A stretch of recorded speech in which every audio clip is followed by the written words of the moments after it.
The resignation of three-term Governor Andrew Cuomo could be good news for Republican hopefuls planning to run for New York governor in 2022. Lieutenant Governor Kathy Hochul will take over running the state in less than 2 weeks. Somebody who wants the job at some point is Long Island Congressman and Republican gubernatorial candidate Lee Zeldin. He's with us this morning. Nice to have you here. Good morning. So, why do you think there is a chance for a Republican to win the governor's race? Because, you know, in the past, it's been a Democratic state. Yeah, right now we have one-party Democrat rule at every level of government in D.C., Albany, and New York City. For the first time going into a midterm in my entire lifetime, I think that there are a lot of New Yorkers who are hitting their breaking point right now and are fleeing, or they're thinking about fleeing. You have people citing cost of living, rising crime, the quality of education in our schools. People want balance. They want to have political balance. They want to see our law enforcement supported more, not less. A lot of support for repealing cashless bail, keeping qualified immunity. Small business owners are struggling to bring able-bodied adults back to work. They're saying because not because there aren't people available to work in their community, but because they're being incentivized to stay at home rather than to go back into the workforce. I'm hearing from parents who don't believe that their kids should be required to be masked up all day, or that they should have mandates in order to go back into school. They don't believe critical race theory should be in any school in New York. They don't think we should get rid of advanced academics in the name of equity. We hear support for lifting the caps on charters and tax credits for school choice.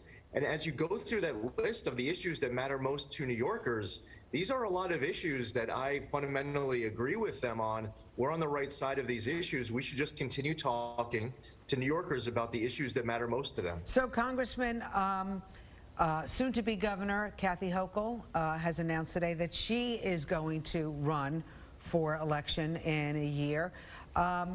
She also has said yesterday that she separates herself from Governor Andrew Cuomo's administration. What are your thoughts on that? That was the same administration that she was in. She was his lieutenant, and there were so many different scandals, a lot of investigations ongoing, from the deadly nursing home order and cover-up, the preferential testing for family and friends at private residence done by state health department officials. Those samples were moved to the front of the line. The $5.1 million self-congratulatory book deal. Members of this administration under investigation for helping to write that. And then, of course, the AG's report that just came out. I agree with the lieutenant governor that there is a need to clean house. The problem is that she needs to go too. I mean, this administration has tolerated so much bullying, harassment, intimidation, and abuse as a way of operating and getting re-election and gaining and solidifying more power. So wait, you think that she needs to go too?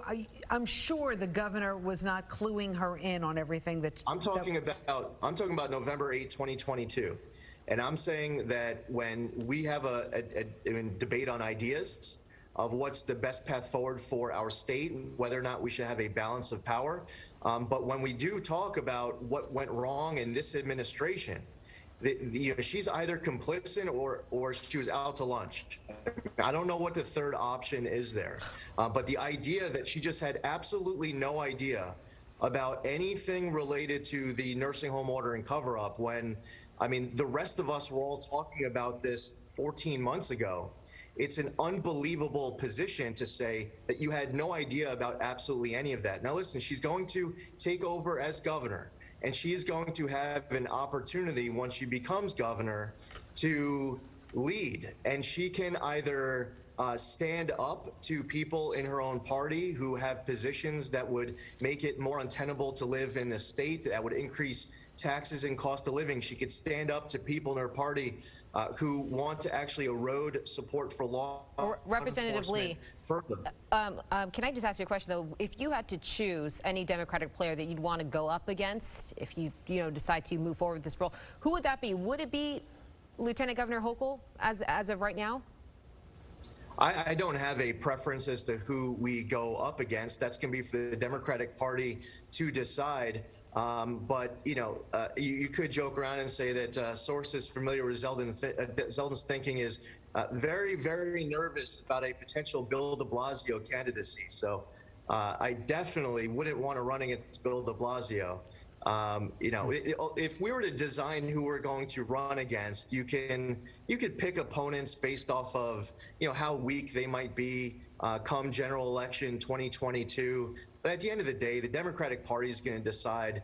I'm not going to meddle in picking who my opponent is here, but we can kid around about propping up the weakest in their field. And I think that Mayor de Blasio is a name that's being mentioned who I think would be the most flawed and vulnerable heading into Election Day. He's definitely one of the names that's being thrown around. Can I ask you a question? You were a committed supporter of former President Trump. Now, as you crisscross the state, drumming up support, does that sentiment change at all, or is it still the same? The sentiment amongst New Yorkers, no, in terms of your support for former President Trump. Yeah, what I'm hearing from New Yorkers is what they want me to focus on are the issues that are causing them to hit their breaking point. They want to know where I stand on issues. The sentiment that they care about, the positions, the policy, the passion, and principles that they want to hear about are the ideas of how to make our state head in a different direction. So that's what they're asking me to talk about, and that's what we have been focused on, and I will continue that. And I believe that it's important for us to have a vigorous debate on positions and issues and vision for the future of this state, because the current direction is causing a lot of New Yorkers to want to flee to head to states like Florida and South Carolina and Tennessee and North Carolina. I want New Yorkers to stay. I want to save our state. I want to do my part. I want to see our state restored to glory. And I realize that the way that happens is not going to be a debate focused on looking in the rearview mirror, but one that's going to be focused on looking forward and vision for New York. And I think that's what you'll find when you get to the fall of 2022 and undecided independent New Yorkers are still trying to make their minds up.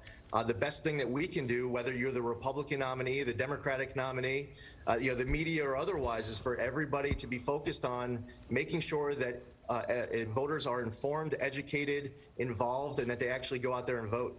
Hey, we're going to keep our eye on you. By the way, is it true that Chris Cuomo's in-laws are supporting you? They came to your fundraiser? I'll tell you what, I give Chris Cuomo a whole lot of credit about this. He married into an amazing family.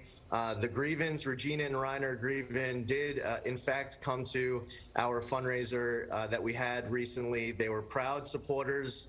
They're good people. Hey, that's what Chris gets. He wants to marry a good conservative Republican New York family. They're going to be showing up at our fundraiser. All right. Long Island Congressman and Republican candidate for governor Lee Zeldin, thank you so much for being on Good Day. Thank you. Thank you.